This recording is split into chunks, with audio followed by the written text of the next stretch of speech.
such as we will crush you, you'll be met with the full force of the law, we will deal with you firmly and deadly, and many other words like that. Statements which seem to fuel police extrajudicial action.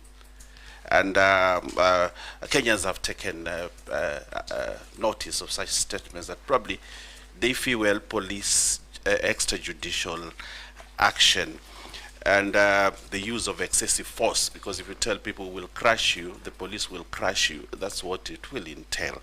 As you see now, there's a new awakening in this country about what public officers are saying. How different will you be if we approve you? Secondly, you are also the civilian face among the police and the security organs that we have.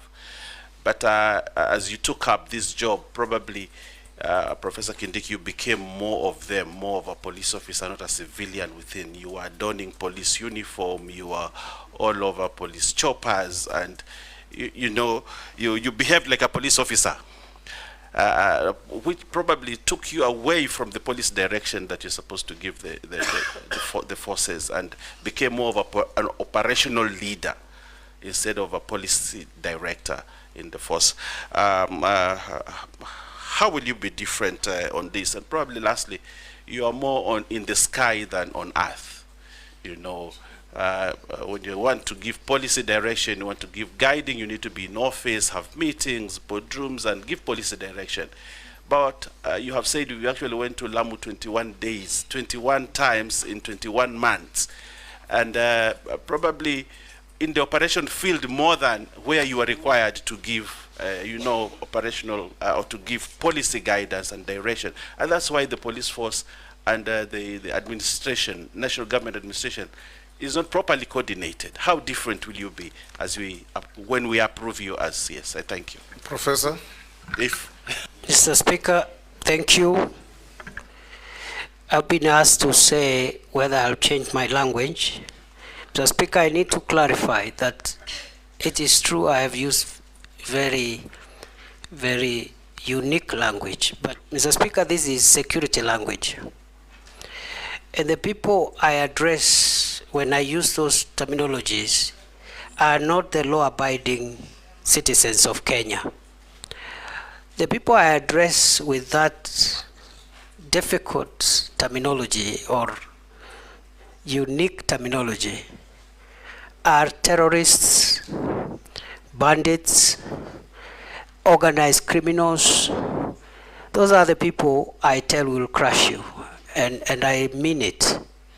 Last time I appeared before here, the member for Samburu West asked me what I will do in Kurkur and other places when criminals descend into gorges, and I'll say I'll flatten the gorges. We've done a bit of that. There were places in Baringo, Corcoran Hills, a place called Tandare, a place called Ngelecha, and in Samburu, the Malaso Valley and other places where criminals would always retreat and have a field day, operate from there.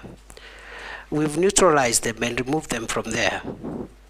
So, the use of force is permitted by law, depending on who that force is used against and in what circumstances.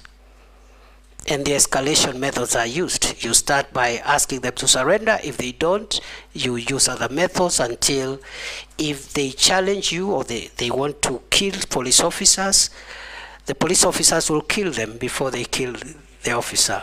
That is the law. Mr. Speaker, on the second issue, I have been there at headquarters driving policy in boardroom.